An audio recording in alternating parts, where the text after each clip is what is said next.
Olá, graça e paz, muito bom dia, boa tarde ou boa noite para você que está comigo aqui no nosso canal, semeando a palavra com a missionária Kézia, que sou eu. Como é bom estar com vocês nesse dia 15 de abril de 2025, para juntos fazermos nossa leitura bíblica diária. Peço que deixe o seu like, compartilhe esse vídeo com o máximo de pessoas possíveis, deixe também um comentário. Se você é novo ou nova aqui no nosso canal, se inscreva no nosso canal e ative o sino de notificações para receber também nosso devocional diário. Vem comigo meditar e orar. Nossa leitura de hoje será em Juízes capítulo 6 e 7, Lucas 11 de 27 a 54. Antes, porém, vamos orar. Pai de amor, em nome de Jesus, nós buscamos de Ti neste momento, Pai, a iluminação para a leitura da Tua palavra. Nós estamos com ela aberta, nós sabemos ler, nós temos a possibilidade de fazer isso todos os dias. O que nós não conseguimos é entendê-la, interpretá-la. Para isso nós precisamos que o Teu Espírito Santo fale conosco através dessa leitura. Ministre o nosso coração neste dia e que nós tenhamos a absorção necessária daquilo que o Senhor nos quer falar e possamos colocar em prática na nossa vida. Em nome de Jesus. Amém. Vamos para a leitura sem mais delongas. Juízes capítulo 6. A opressão dos midianitas. Fizeram os filhos de Israel o que era mal perante o Senhor. Por isso o Senhor os entregou nas mãos dos midianitas por 7 anos. Prevalecendo o domínio dos midianitas sobre Israel, fizeram estes para si, por causa dos midianitas, as covas que estão nos montes e as cavernas e as fortificações. Porque cada vez que Israel semeava, os midianitas e os amalequitas, como também os povos do Oriente, subiam contra ele. E contra ele se acampavam, destruindo os produtos da terra até a vizinhança de Gaza. E não deixavam em Israel sustento algum, nem ovelhas, nem bois, nem jumentos. Pois subiam com seus gados e tendas e vinham como gafanhotos em tanta multidão, que não se podiam contar, nem a eles, nem os seus camelos, e entravam na terra para destruir. Assim Israel ficou muito debilitado com a presença dos midianitas. Então os filhos de Israel clamavam ao Senhor. Tendo os filhos de Israel clamado ao Senhor por causa dos midianitas, o Senhor lhes enviou um profeta que lhes disse: Assim diz o Senhor, Deus de Israel: Eu é que vos fiz subir do Egito e vos tirei da casa da servidão, e vos livrei da mão dos egípcios, da mão de todos quantos vos oprimiam, e os expulsei de diante de vós, e vos dei a sua terra. E disse: Eu sou o Senhor vosso Deus. Não temais os deuses dos amorreus em cuja terra habitais. Contudo, não destes ouvidos à minha voz. O chamamento de Gideão. Então veio o anjo do Senhor e assentou-se debaixo do carvalho que está em Ofra, que pertencia a Joás, a Biesrita. E Gideão, seu filho, estava malhando trigo no lagar, para o pôr a salvo dos midianitas. Então o anjo do Senhor lhe apareceu e lhe disse: O Senhor é contigo, homem valente. Respondeu-lhe Gideão: Ai, Senhor meu, se o Senhor é conosco, por que nos sobreveio tudo isto? E que é feito de todas as suas maravilhas que nossos pais nos contaram, dizendo: Não nos fez o Senhor subir do Egito? Porém agora o Senhor nos desamparou e nos entregou nas mãos dos midianitas. Então se virou o Senhor para ele e disse: Vai nessa tua força e livre Israel da mão dos midianitas. Porventura não te enviei eu? E ele lhe disse: Ai, Senhor meu, como que livrarei Israel? Eis que a minha família é a mais pobre em Manassés, e eu o menor na terra de meu pai. Tornou-lhe o Senhor: Já que eu estou contigo, ferirás os midianitas como se fossem um só homem. Ele respondeu: Se agora achei mercê diante dos teus olhos, dá-me um sinal de que és tu, Senhor, que me falas. Rogo-te que daqui não te apartes, até que eu volte, e traga a minha oferta e a deponha perante ti. Respondeu ele: esperarei até que voltes. Entrou Gideão e preparou um cabrito e bolos asmos de 1 efa de farinha. A carne pôs num cesto e o caldo numa panela, e trouxe-lhe até debaixo do carvalho e lhe apresentou. Porém o anjo de Deus lhe disse: toma a carne e os bolos asmos, põe-nos sobre esta penha e derrama-lhes por cima o caldo. E assim o fez. Estendeu o anjo do Senhor a ponta do cajado que trazia na mão e tocou a carne e os bolos asmos. Então subiu o fogo da penha e consumiu a carne e os bolos. E o anjo do Senhor desapareceu de sua presença. Viu Gideão, que era o anjo do Senhor, e disse: ai de mim, Senhor Deus, pois vi o anjo do Senhor face a face. Porém o Senhor lhe disse: paz seja contigo, não temas, não morrerás. Então Gideão edificou ali um altar ao Senhor e lhe chamou de O Senhor é Paz. Ainda até o dia de hoje está o altar em Ofra, que pertence aos abiesritas. Gideão destrói o altar de Baal. Naquela mesma noite lhe disse o Senhor: toma um boi que pertence a teu pai, a saber, o segundo boi de 7 anos, e derriba o altar de Baal que é de teu pai, e corta o poste ídolo que está junto ao altar, e edifica ao Senhor teu Deus um altar no cimo deste baluarte em camadas de pedra, e toma o segundo boi, e o oferecerás em holocausto com a lenha do poste ídolo que vieres a cortar. Então Gideão tomou 10 homens dentre os seus servos e fez como o Senhor lhe dissera.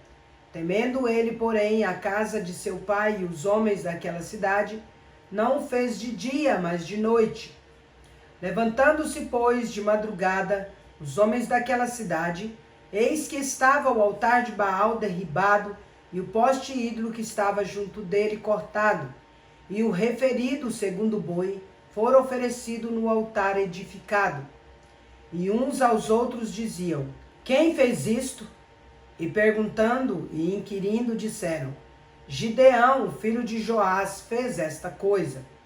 Então os homens daquela cidade disseram a Joás: leva para fora o teu filho para que morra, pois derribou o altar de Baal e cortou o poste ídolo que estava junto dele. Porém Joás disse a todos os que se puseram contra ele: contendereis vós por Baal? Livrá-lo-eis vós? Qualquer que por ele contender, ainda esta manhã será morto. Se é Deus, por si mesmo contenda, pois derribaram o seu altar. Naquele dia Gideão passou a ser chamado Jerubaal, porque foi dito: Baal contenda contra ele, pois ele derribou o seu altar. E todos os midianitas e amalequitas e povos do Oriente se ajuntaram e passaram e se acamparam no vale de Jezreel. Então o Espírito do Senhor revestiu a Gideão, o qual tocou a rebate, e os abiesritas se ajuntaram após dele. Enviou mensageiros por toda a tribo de Manassés, que também foi convocada para o seguir. Enviou ainda mensageiros a Azer e a Zebulon e a Naftali, e saíram para encontrar-se com ele. Disse Gideão a Deus: se hás de livrar a Israel por meu intermédio, como disseste, eis que eu porei uma porção de lã na eira. Se o orvalho estiver somente nela e seca a terra ao redor, então conhecerei que hás de livrar Israel por meu intermédio, como disseste. E assim sucedeu, porque ao outro dia se levantou de madrugada e, apertando a lã do orvalho, dela espremeu uma taça cheia de água. Disse mais Gideão: não se acenda contra mim a tua ira, se ainda falar só esta vez. Rogo-te que mais esta vez faça eu a prova com a lã, que só a lã esteja seca, e na terra ao redor haja orvalho. E Deus assim o fez naquela noite, pois só a lã estava seca, e sobre a terra ao redor havia orvalho. Juízes capítulo 7. Gideão, com 300 homens, vence os midianitas. Então Jerubaal, que é Gideão, se levantou de madrugada, e todo o povo que com ele estava, e se acamparam junto à fonte de Arode, de maneira que o arraial dos midianitas lhe ficava para o norte, no vale defronte do outeiro de Moré. Disse o Senhor a Gideão: é demais o povo que está contigo, para eu entregar os midianitas nas suas mãos. Israel poderia se gloriar contra mim, dizendo: a minha própria mão me livrou. Apregou-a, pois, aos ouvidos do povo, dizendo: quem for tímido e medroso, volte e retire-se da região montanhosa de Gileade. Então voltaram do povo 22.000, e 10.000 ficaram. Disse mais o Senhor a Gideão: ainda há povo demais.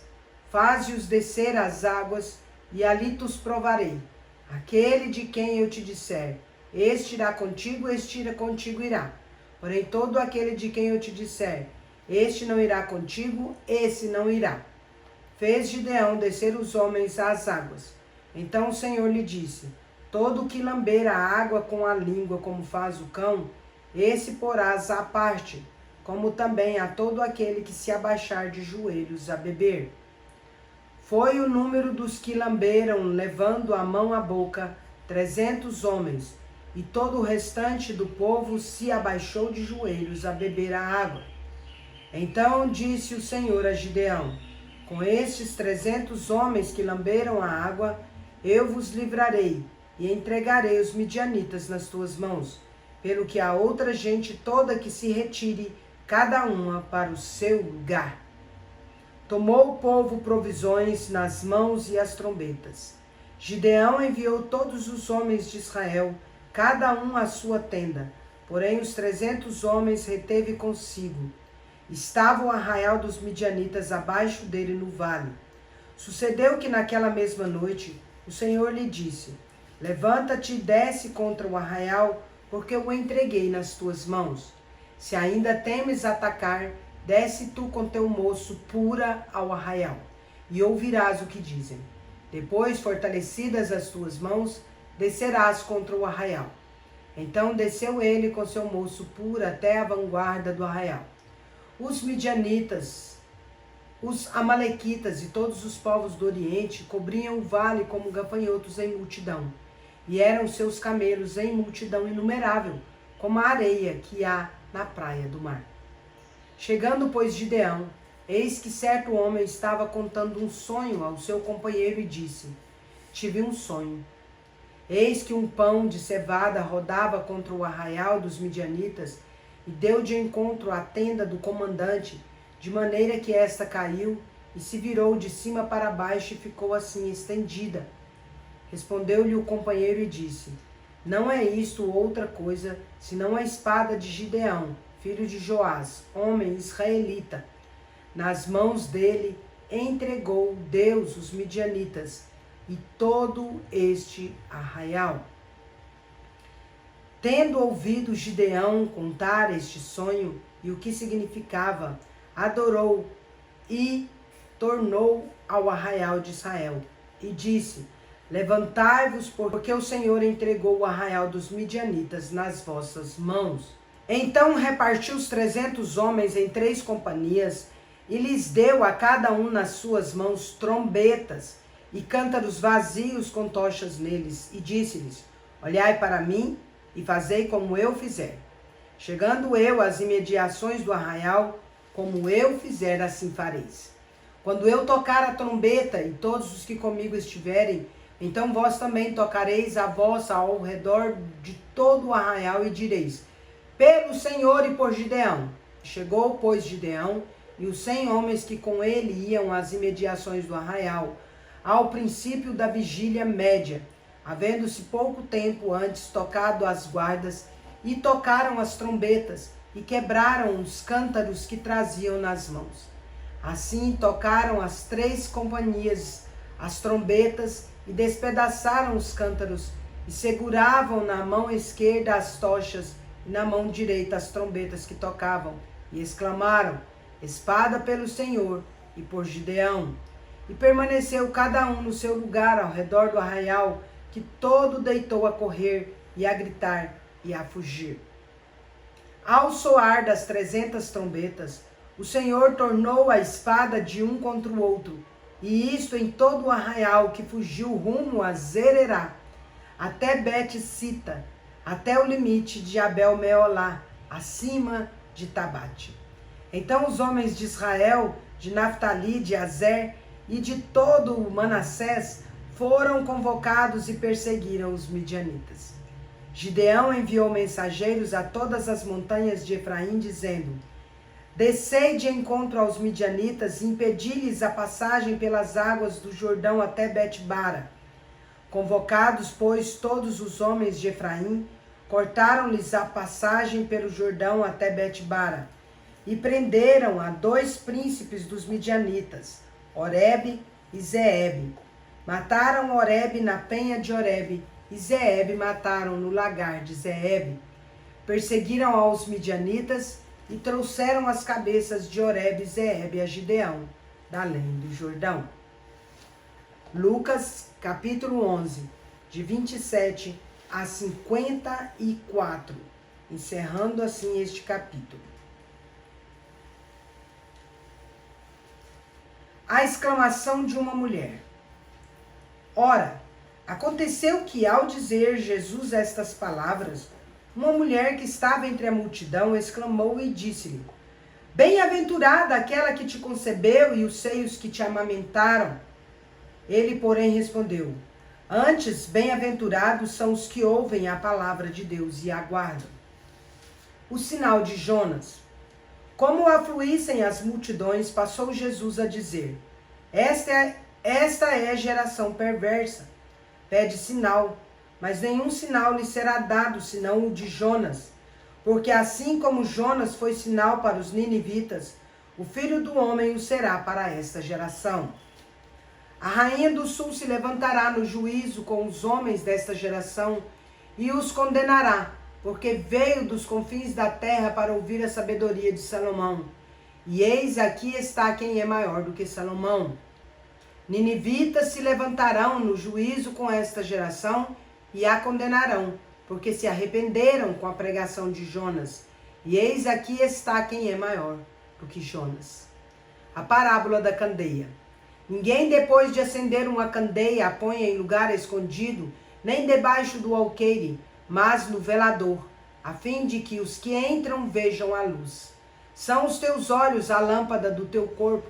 Se os teus olhos forem bons, todo o teu corpo será luminoso. Mas se forem maus, o teu corpo ficará em trevas. Repara, pois, que a luz que há em ti não sejam trevas.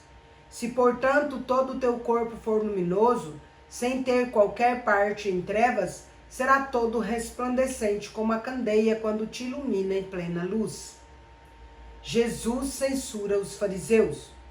Ao falar Jesus estas palavras, um fariseu o convidou para ir comer com ele. Então, entrando, tomou lugar à mesa. O fariseu, porém, admirou-se ao ver que Jesus não se lavara primeiro antes de comer. O Senhor, porém, lhe disse: vós, fariseus, limpais o exterior do copo e do prato, mas o vosso interior está cheio de rapina e perversidade. Insensatos, quem fez o exterior não é o mesmo que fez o interior? Antes dai esmola do que tiverdes, e tudo vos será limpo. Mas ai de vós, fariseus, porque dais o dízimo da hortelã, da arruda e de todas as hortaliças, e desprezais a justiça e o amor de Deus. Devíeis, porém, fazer estas coisas sem omitir aquelas. Ai de vós, fariseus, porque gostais da primeira cadeira nas sinagogas e das saudações nas praças. Ai de vós, que sois como as sepulturas invisíveis, sobre as quais os homens passam, sem o saber.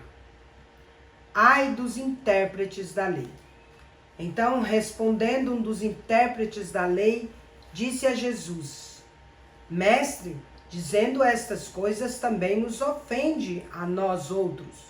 Mas ele respondeu: Ai de vós também, intérpretes da lei, porque sobrecarregais os homens com fardos superiores às suas forças, mas vós mesmos nem com um dedo os tocais. Ai de vós, porque edificais os túmulos dos profetas que vossos pais assassinaram. Assim sois testemunhas e aprovais com cumplicidade as obras dos vossos pais, porque eles mataram os profetas e vós lhes edificais os túmulos. Por isso também disse a sabedoria de Deus: enviar-lhes-ei profetas, apóstolos, e a alguns deles matarão, e a outros perseguirão, para que desta geração se peçam contas do sangue dos profetas derramado, desde a fundação do mundo, desde o sangue de Abel até o de Zacarias, que foi assassinado entre o altar e a casa de Deus. Sim, eu vos afirmo, contas serão pedidas a esta geração. Ai de vós, intérpretes da lei, porque tomaste a chave da ciência, contudo vós mesmos não entrastes e impedistes os que estavam entrando. O plano para tirar a vida de Jesus. Saindo Jesus dali, passaram os escribas e fariseus a arguí-lo com veemência, procurando confundi-lo a respeito de muitos assuntos, com o intuito de tirar das suas próprias palavras motivos para o acusar. Encerramos nossa leitura por hoje. E não vos enganeis, de Deus não se zomba, pois aquilo que o homem semear, isso também ceifará. Gálatas 6, versículo 7. Agora vamos comigo ali parabenizar os aniversariantes de hoje. Bora lá. Parabéns e feliz aniversário para você que está completando mais um ano de vida nesse dia 15 de abril de 2025. Parabéns também aos casais comemorando mais um ano de casados. Parabéns aos bebezinhos completando mais um mês de vida. Meus parabéns especial neste dia 15 vai para Marilei Teixeira, em Tesouro, Mato Grosso, para Bárbara Maísa, lá em Sintra, Portugal, para Dalvanira Anira, lá de Pochorel, Mato Grosso. Que Deus abençoe grandemente a vida de vocês. Quero orar por vocês todos em nome de Jesus. Vamos orar? Pai de amor, em nome de Jesus, quero agradecer por concederes a Marilei, a Bárbara, a Dalvanira mais um ano de vida, aos demais aniversariantes também, aos casais mais um ano de casados e aos bebezinhos mais um mês de vida. Louvado seja o teu nome por cada um deles, louvado seja o Senhor por conduzi-los até aqui. Rogo a Deus dádivas, ó Pai, a cada um deles e em especial, Pai, que todos se voltem ao Senhor, Pai, e o sirvam como o único e suficiente Salvador de sua vida. Que o Senhor trabalhe seu coração, sua mente, que o Senhor faça uma mudança, convencendo do pecado, da justiça e do juízo. Pai de amor, rogo também dádivas de amor, de paz, de alegria, de prosperidade, saúde, de sabedoria e discernimento, de muitas felicidades e muitos anos de vida. Rogo também que eles sejam transformados pela renovação da mente, a fim de que experimentem a boa, agradável e perfeita vontade do Senhor. Essa é a nossa oração em nome de Jesus. Amém. É isso aí, meus queridos e queridas. Deus é justo e bom. Vamos?